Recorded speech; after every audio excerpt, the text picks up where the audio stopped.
ಬೇಕು, ನ್ಯಾಯ ಬೇಕು, ಬೇಕು.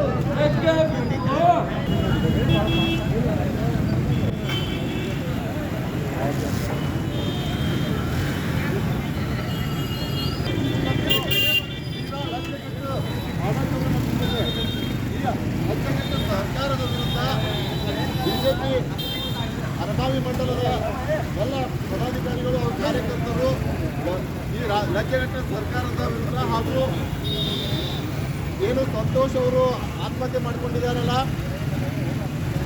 ಮಾನ್ಯ ಪ್ರಿಯಾಂಕಾ ಖರ್ಗೆ ಅವರು ಈ ಸಾವಿಗೆ ನೇರ ಕಾರಣ ಅಂತಕ್ಕಂಥ ವೆಬ್ಸೈಟ್ನಲ್ಲಿ ಬರೆದಿಟ್ಟು ಸಹ ಪ್ರಿಯಾಂಕಾ ಖರ್ಗೆ ಅವರ ವಿರುದ್ಧ ಯಾವುದೇ ಒಂದು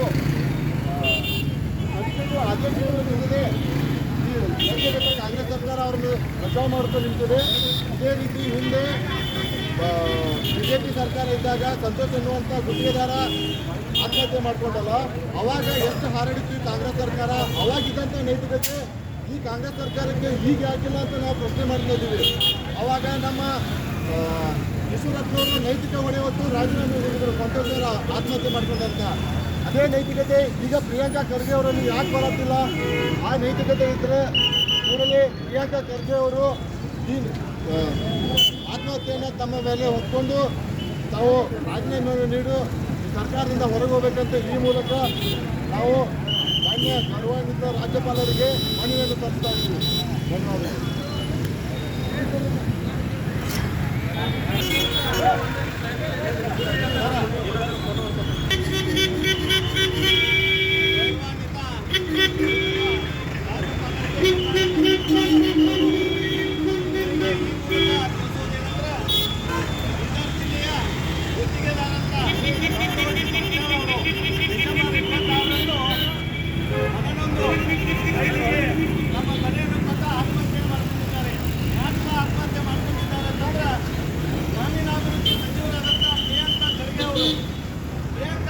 ಖರ್ಗೆ ಅವರಿಗೆ ಗುತ್ತಿಗೆ ಆಧಾರದಲ್ಲಿ 60 ಲಕ್ಷ ರೂಪಾಯಿಗಳನ್ನು ತಂದು ಅವರಿಗೆ ಮಿಲನ ಆಂದೋಲನಕ್ಕೆ ಮತ್ತೆ ಲಂಚವಾಗಿ 10 ಲಕ್ಷ ಪ್ರಿಯಾಂಕಾ ಖರ್ಗೆ ಅವರ ಆಪ್ತ ಕಾರ್ಯದರ್ಶಿಯಾದಂಥ ರಾಜೀವ್ ಮುಕೂರ್ ಅವರಿಗೆ ತಮ್ಮ FBI ಮೂಲಕ ಹಣವನ್ನು ಡ್ರಾ ಮಾಡಿ ಎಲ್ಲ ದಾಖಲೆಗಳನ್ನು ತಮ್ಮ ಡೆತ್ ನೋಟ್ನಲ್ಲಿ ಬರೆದಿಟ್ಟಿದ್ದಾರೆ.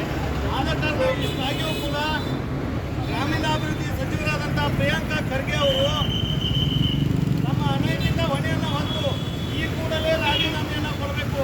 ಜೊತೆಗೆ ಗೌರವಾನ್ವಿತ ರಾಜ್ಯಪಾಲರು ಒಂದು ಕೇಸನ್ನು CBIಗೆ ವಹಿಸಬೇಕಂತ ಭಾರತೀಯ ಜನತಾ ಪಾರ್ಟಿ ಅರಬಾವಿ ಮಂಡಲದ ವತಿಯಿಂದ ಈ ಒಂದು ಮನವಿಯನ್ನು ನಾವು ತಹಸೀಲ್ದಾರ್ ಮುಖಾಂತರ ಗೌರವಾನ್ವಿತ ರಾಜ್ಯಪಾಲರಿಗೆ ಒಪ್ಪಿಸ್ತಾ ಇದ್ದೇವೆ.